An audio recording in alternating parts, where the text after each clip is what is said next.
मणिपुर की जो सिचुएशन है, आपने इसके बारे में अपनी स्पीच में कहा और जो फॉर्मर चीफ मिनिस्टर है उनको रिजाइन होने पर मजबूर होना पड़ा, उनको अकाउंटेबल बनाना चाहिए। आपने एक तरफ एक इंडिकेशन भी दिया कि उनको गवर्नर बनाया जा सकता है।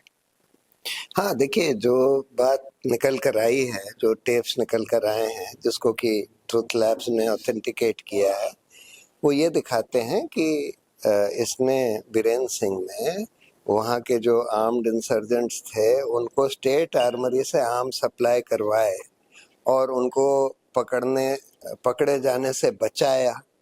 अब ऐसे में उनकी पूरी रिस्पॉन्सिबिलिटी बनती है कि जो वहाँ पर वायलेंस हुआ, जो जेनोसाइड हुआ, उसके लिए बीरेन सिंह काफ़ी हद तक रिस्पॉन्सिबल है और उसके लिए उनको जवाबदेह ठहराया जाना चाहिए। लेकिन ऐसा लगता है कि ये क्लियर है कि केंद्र सरकार को ये शुरू से पता था कि यही आर्म सप्लाई करवा रहे हैं और यही वहाँ की इंसर्जेंसी को फ्यूल कर रहे हैं। लेकिन केंद्र सरकार ने कोई एक्शन शायद इसलिए नहीं लिया क्योंकि केंद्र सरकार भी ये डिवाइड एंड रूल का फॉर्मूला फॉलो करती है।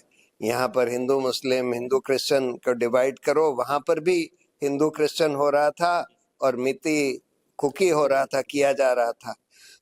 तो केंद्र सरकार ने तब तक कोई एक्शन नहीं लिया और शायद जब लिया भी, जब मजबूर होकर, जब ट्रुथ लैब्स की रिपोर्ट आ गई, तो शायद ये सोचकर हटाया कि इनको शायद गवर्नर बना देंगे तो जिससे इनको एक कॉन्स्टिट्यूशनल इम्यूनिटी मिल जाए प्रोसिक्यूशन से, ये लग रहा है। और दूसरी बात, एक आपने ड्रग कार्टेल की बात कही कि ही वाज हाँ, मतलब देखिए, पिल्लई साहब ने भी बोला कि वहाँ मणिपुर में ये ड्रग्स का ट्रेड बहुत ज्यादा हो गया है, कई हजार करोड़ का, हजारों दसियों हजार करोड़ का, और ये माना जाता है कि बीरेन सिंह उस ड्रग ट्रेड में इन्वॉल्व हैं।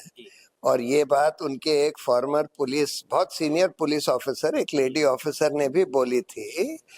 तो और कई लोग ये मानते हैं कि शायद जो उसका पैसा बना रहे हैं ड्रग ट्रेड से, वो पैसा यहाँ सेंट्रल गवर्नमेंट के लोगों को सप्लाई किया जाता है। आखिरी सर सवाल से, इसके क्या कॉन्सिक्वेंसेस होंगे? इस तरह की जो सिचुएशन हो रही है, आपने जो कहा ना डिवाइड रूल का जो फॉर्मूला चल रहा है, देखिए, ये तो बिल्कुल एक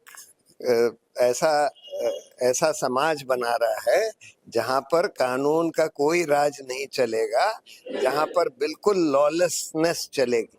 thank you sir, thank you. ये थे सुप्रीम कोर्ट के नामवर वकील और ह्यूमन राइट्स के एक्टिविस्ट डिफेंडर प्रशांत भूषण साहब, जिनका ये कहना है कि बीरेंद्र सिंह को जो है मणिपुर में जो 22 महीने से होता रहा वहाँ पर, यहाँ पर एक जो जलसा हुआ मणिपुर के हालात के हवाले से, उनको अकाउंटेबल बनाना चाहिए। लेकिन उन्होंने एक इशारा दिया कि उन्हें गवर्नर बनाया जा सकता है ताकि उनको लीगल इम्यूनिटी मिल जाए। और उनका कहना है कि ये जिस तरह की जो डिवाइड एंड रूल की जो पॉलिसी जो है आरएसएस, बीजेपी और ये मौजूदा हुकूमत कर रही है, इसके मुल्क के ऊपर बड़े ख़तरनाक नताइज मुरतब हो सकते हैं और ये मुल्क के लिए बड़ा नुकसानदेह है। कैमरामैन जीशान राही के साथ मैं अब्दुल बारी मसूद, नई दिल्ली।